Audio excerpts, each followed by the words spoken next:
5 वर्ष बीत गए।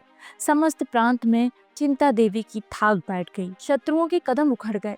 वह विजय की सजीव मूर्ति थी। उसे तीरों और गोलियों के सामने निशंक खड़े होकर सिपाहियों को उत्तेजना मिलती थी। उसके सामने वे कैसे कदम पीछे हटाते। कोमलांगी युक्ति आगे बढ़े तो कौन पुरुष पीछे हटेगा। सुंदरियों के सम्मुख योद्धाओं की वीरता अजय हो जाती है। रमणी के वचन बाण योद्धाओं के लिए आत्मसमर्पण के गुप्त संदेश हैं। चिंता की छवि कीर्ति ने मन मचले सूरमाओं को चारों ओर से खींच खींच कर अपनी सेना को सजा दिया। जान पर खेलने वाले भौरे चारों ओर से आ आकर इस फूल पर मंडराने लगे।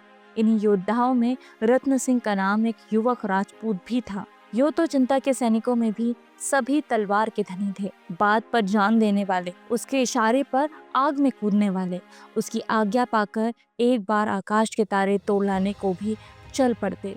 किंतु रत्न सिंह सबसे बड़ा हुआ था। अक्खड़, मुंहपट या घमंडी ना था और लोग अपने अपनी कीर्ति को खूब बढ़ा बढ़ाकर बयान करते। आत्म प्रशंसा करते हुए उनकी जबान न रुकती। वे जो कुछ करते चिंता को दिखाने के लिए। उनका धैर्य अपना कर्तव्य न था, चिंता थी। रत्न सिंह जो कुछ करता शांत भाव से। अपनी प्रशंसा करना तो दूर रहा, वो चाहे तो कोई शेर ही क्यों न मार आए उसकी चर्चा तक न करता। उसकी विनयशीलता और नम्रता संकोच की सीमा से भिड़ गई थी। औरों के प्रेम में विलास था, पर रतन सिंह के प्रेम में त्याग और तप। और लोग मीठी नींद में सोते थे, पर रतन सिंह तारे गिन गिन कर रात काटता था। और सब अपने दिल में समझते थे कि चिंता मेरी होगी। केवल रतन सिंह निराश था और इसीलिए उसे किसी से द्वेष न था, न राग। औरों को चिंता के सामने चहकते देखकर उसे उनकी वाक्पटुता पर आश्चर्य होता।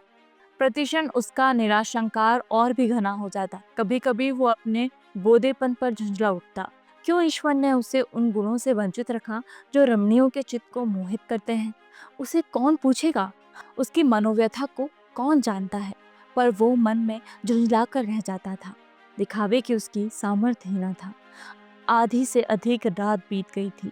चिंता अपने खेमे में विश्राम कर रही थी। सैनिकगण भी कड़ी मंजिल मारने के बाद कुछ खा पीकर गाफिल पड़े हुए थे। आगे एक घना जंगल था। उसी की सेना का एक आदमी शत्रुओं में मिला हुआ था। यहाँ की खबरें वहां नित्य पहुंचती रहती थीं। उन्होंने चिंता से निश्चिंत होने के लिए एक षड्यंत्र रच रखा था। उसकी गुप्त हत्या करने के लिए 3 साहसी सिपाहियों को नियुक्त कर दिया गया। वो तीनों हिंसक पशुओं की भांति दबे पांव जंगल को पार कर कर आए और वृक्षों की आड़ में खड़े होकर सोचने लगे कि चिंता का खेमा कौन सा है। सारी सेना बेखबर सो रही थी। इससे उन्हें अपने कार्य की सिद्धि में लेश मात्र संदेह न था। वे वृक्षों की आड़ से निकले और जमीन पर मगर की तरह रेंगते हुए चिंता के खेमे की ओर चले। सारी सेना बेखबर सोती थी। पहरे के सिपाही थककर चूर हो जाने के कारण निद्रा में मग्न हो जाते थे। केवल एक प्राणी खेमे के पीछे मारे ठंड के सिकुड़ा हुआ बैठा था। यही रतन सिंह था। आज उसने कोई नई बात न की थी। पड़ावों में उसकी रातें इसी भांति चिंता के खेमे के पीछे बैठे बैठे करती थी। घातकों की आहट पाकर उसने तलवार निकाल ली और चौंक कर उठ खड़ा हुआ। देखा 3 आदमी झुके हुए चले आ रहे हैं। अब क्या करे। अगर शोर मचाता है तो सेना में खलबली पड़ जाए और अंधेरे में लोग एक दूसरे पर वार कर कर ही आपस में कट मरे। इधर अकेले 3 जवानों से भिड़ने में प्राण का भय था। अधिक सोचने का मौका न था। उसमें योद्धाओं की अविलंब निश्चय कर लेने की शक्ति थी, परंतु तलवार खींच ली और उन तीनों पर टूट पड़ा। कई मिनट तक तलवारें छपाछप चलती रही, फिर सन्नाटा छा गया।